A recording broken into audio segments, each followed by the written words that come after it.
नमस्कार, the public में आपका स्वागत। उत्तर प्रदेश की सियासत इस समय हर रोज़ हर पल नए नए रंग रूप दिखा रही है। अलग अलग तस्वीरें जो आगे की सियासत है उसके लिए उभर करके बन करके सामने आ रही हैं। ओम प्रकाश राजभर इन दिनों सबसे ज़्यादा चर्चा में है। अगर किसी राजनीतिक शख्स के इस समय सबसे ज़्यादा चर्चा है तो वो है ओम प्रकाश राजभर। उसके कई कारण भी हैं। 6 महीने के आसपास चला हुआ गठबंधन जो समाजवादी पार्टी के साथ था, सुबह सपा का यानी ओम प्रकाश राजभर की पार्टी का, वो ख़त्म हो चुका है।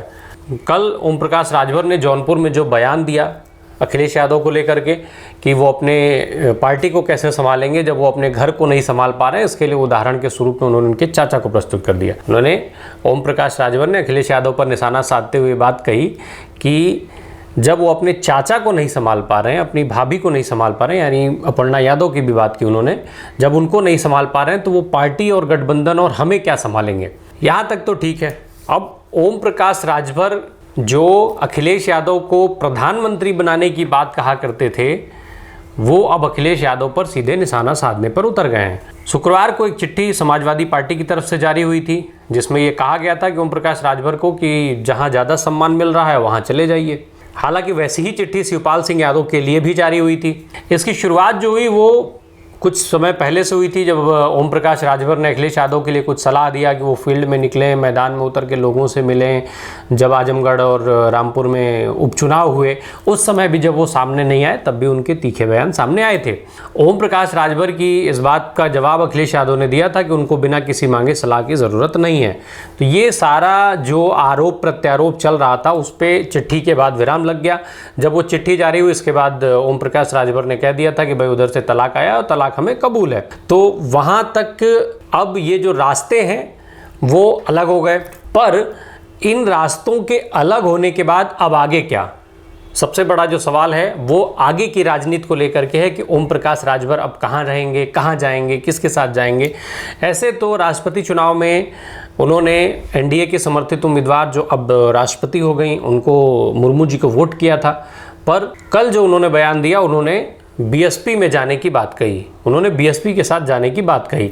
ओम प्रकाश राजभर का जो ये बयान है वो जरा आप सुन लीजिए। नहीं देखिए, नहीं वो लेट, देखिए अब ये बात उनका कहना ठीक है, हम गलत हैं। शिवपाल चाचा जी का है, शिवपाल तो उनके चाचा है ना। आप भी तो चाचा थे, यहाँ आए थे? नहीं, हम तो गए चाचा थे, हम दूसरे चाचा हैं, मानने वाले चाचा हैं। वो तो उनके सगे चाचा हैं और सगे चाचा को नहीं संभाल पा रहे हैं, अपने अपर्णा यादव को, अपनी भाभी को नहीं संभाल पा रहे हैं, अपने परिवार को नहीं संभाल पा रहे हैं, तो हमको क्या संभालेंगे? ये सब जानते हुए भी तो आप सपा में गए थे। अरे तो जान के नहीं यार, खाते हैं लोग कभी कभी। ओम प्रकाश राजभर ने अब ये स्पष्ट कर दिया है कि वो बीएसपी के साथ जाना चाहते हैं। दूसरी तरफ उधर बीजेपी से भी इनकी बात चल रही है, लगातार अंदर खाने से खबर निकल करके आ रही है और राष्ट्रपति चुनाव में देखने में साफ भी हो गया। हालांकि ओम प्रकाश राजभर के लिए कहा जाता है कि वो सुबह कुछ और कहते हैं, शाम को कुछ और कह देते हैं। उनकी किस बात का, कौन सी बात कितनी लंबी चलेगी इसकी कोई गारंटी नहीं ले जा सकती है। दूसरी तरफ जब वो बीएसपी में जाने की बात कर रहे हैं तो उनका साफ कहना है कि मायावती के साथ जुड़ना चाहेंगे। मायावती ज़्यादा फील्ड में रहती हैं अखिलेश यादव बनस्पत, जबकि यही ओम प्रकाश राजभर हैं जो बयान दिया करते थे कि ना तो अखिलेश यादव फील्ड में निकलते हैं, ना कांग्रेस फील्ड में निकलती है, ना मायावती फील्ड में निकलती हैं। यानी ये सारे लोग जो है इसी की राजनीति करते थे। कुछ समय पहले तक ओम प्रकाश राजभर का ये आरोप था। विधानसभा चुनाव के समय पे जो परिणाम आए तो उसके बाद अखिलेश यादव ने भी मायावती पे इस चीज़ का आरोप लगाया था कि वो जानबूझ करके चुनाव में, खैर वो एक अलग चीज़ हो जाएगी। अब ओम प्रकाश राजभर किसी समय बसपा के साथ थे। जब भदोही का नाम परिवर्तन किया गया और संत रविदास नगर कर दिया गया वहाँ पे, तब ओम प्रकाश राजभर नाराज हो गए थे और वहाँ से फिर उन्होंने बसपा छोड़ दी थी। ऐसे में अब एक बड़ा सवाल ये कि जब वो मायावती के साथ जुड़ने की बात कर रहे हैं, मायावती के साथ जुड़ करके और आगे की राजनीति करने की बात कर रहे हैं, लोगों के हित में काम करने की बात कर रहे हैं, तो ये भी समझना होगा कि क्या मायावती अब ओम प्रकाश राजभर को अपने साथ जोड़ेंगी। दूसरी तरफ भारतीय जनता पार्टी के साथ बातचीत हो रही है, उन्होंने अमित शाह का जिक्र किया था। हालांकि अब उनका ये भी कहना है कि अमित शाह से बात केवल राष्ट्रपति चुनाव के लिए हुई थी और राष्ट्रपति चुनाव में उन्होंने वोट डालने की, समर्थन देने की बात कही थी। फिर योगी आदित्यनाथ का फोन आया था, उन्होंने भी बात की थी, तब वो डिनर में गए थे और सारी चीज़ें जो उन्होंने वोट किया और उन्होंने कह करके वोट किया। वहीं संजय निषाद जो उत्तर प्रदेश की सरकार में कैबिनेट मंत्री हैं, निषाद पार्टी के मुखिया, उन्होंने भी ओम प्रकाश राजभर के लिए कहा था, बयान दिया था। उस बयान पर भी ओम प्रकाश राजभर ने पलटवार किया। संजय निषाद ने ओम प्रकाश राजभर के लिए बात कही थी कि जो संजय निषाद का बयान था कि जो सत्ता और पावर जो है वो केवल बीजेपी के पास है, सपा बसपा और कांग्रेस के पास नहीं है। साथ ही साथ जो गांव गरीब और ऐसे लोगों की चिंता जो लोग अब जो कर रहे हैं उसमें प्रधानमंत्री नरेंद्र मोदी और उत्तर प्रदेश के मुख्यमंत्री योगी आदित्यनाथ, इसके अलावा और कोई इनकी चिंता करता नहीं। तो ये सब देखते हुए और कार्यकर्ताओं के हित के लिए, लोगों के हित के लिए समय के साथ अपना जो उद्देश्य है उसका परिवर्तन जरूरी है और शायद यही सब देखते हुए ओम प्रकाश राजभर ने भी अपना परिवर्तन किया है।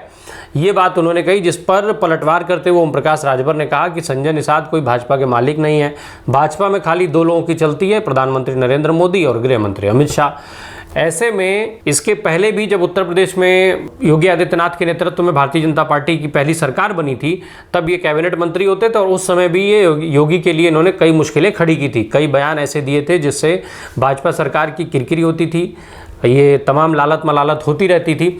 ऐसे में योगी आदित्यनाथ को लेकर के भी ये सवाल उठाए जा रहे हैं कि क्या योगी आदित्यनाथ इनको दोबारा अपने कैबिनेट में लेना चाहेंगे। हालांकि भारतीय जनता पार्टी की नज़र अब 2024 के चुनाव पर है। ऐसे में इस चुनाव के मद्देनजर अगर बात की जाए तो राजभर महत्वपूर्ण फैक्टर हैं। पूर्वी उत्तर प्रदेश में, पूर्वांचल में उनकी एक ठीक ठाक वोट बैंक है, 8-10 जिलों में वो अच्छा खासा वोट को प्रभावित करते हैं और इसको उन्होंने साबित भी किया है। जब वो भाजपा के साथ चुनाव लड़े थे तो 8 सीटों पर चुनाव लड़े थे, 4 में उनको जीत हासिल हुई थी।